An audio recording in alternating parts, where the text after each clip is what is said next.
alors moi, il y a eu 700 migrants qui se sont installés autour de mon établissement. Ça a duré 9 mois. 3 mois plus tard, ils sont venus s'installer en face de chez moi. Il y avait que la route à traverser. Bien sûr qu'au bout de 2 ans, mon chiffre d'affaires a chuté. Au bout de 5 ans et demi, je me suis mis en liquidation.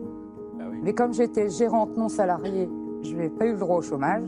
Je me suis retrouvée à la rue. Et à l'heure d'aujourd'hui, je suis toujours à la rue. Moi, j'ai hébergé, à l'époque où j'avais cet établissement, j'avais 2 chambres. J'ai hébergé deux personnes. Une qui s'est retrouvée au chômage et un monsieur qui était à la retraite, qui vivait dehors. Je ne pouvais pas laisser faire ça. La descente aux enfers de Mme Gorian fait qu'aujourd'hui, pour la première fois de sa vie, vous êtes prêt à voter pour le Front National. À voter Marine Le Pen. Malgré que mon père, chez moi, il ne fallait pas parler de Le Pen. Aujourd'hui, je suis prête à voter Marine Le Pen.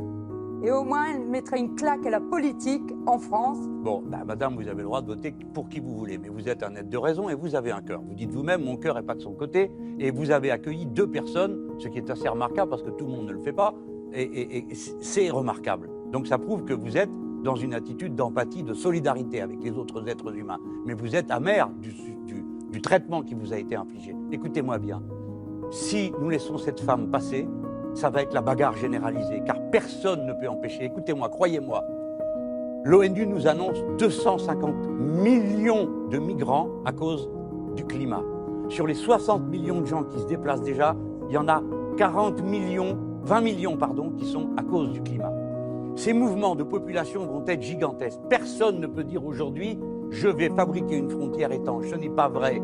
Ça ne peut déboucher que sur une brutalité, rejeter les gens à la mer. Elle l'a dit à un moment, il faut ramener les gens dans les eaux internationales, c'est-à-dire les noyer. Moi, je vous connais, madame, même si vous ne votez pas avec moi, que vous votez pour elle. Je vais avec vous sur un bateau d'SOS Méditerranée, vous serez la première à plonger dans l'eau pour empêcher ces pauvres gens de se noyer. Ne faites pas ça, madame. Ne lui donnez pas la possibilité de transformer notre pays en une bataille rangée. Et plutôt vous, protestez contre tous ces gens qui vous ont abandonnés. Où sont passés les services sociaux qui vous ont laissé dans la rue? Où sont passés les élus qui devraient s'occuper de vous? Il n'y a personne qui s'occupe. Et voilà la vérité. Voilà la vérité. Merci, madame. Merci, madame. Mesdames. Merci, Mme Gorian. Et merci. Alors, aux on va politiques. quand même...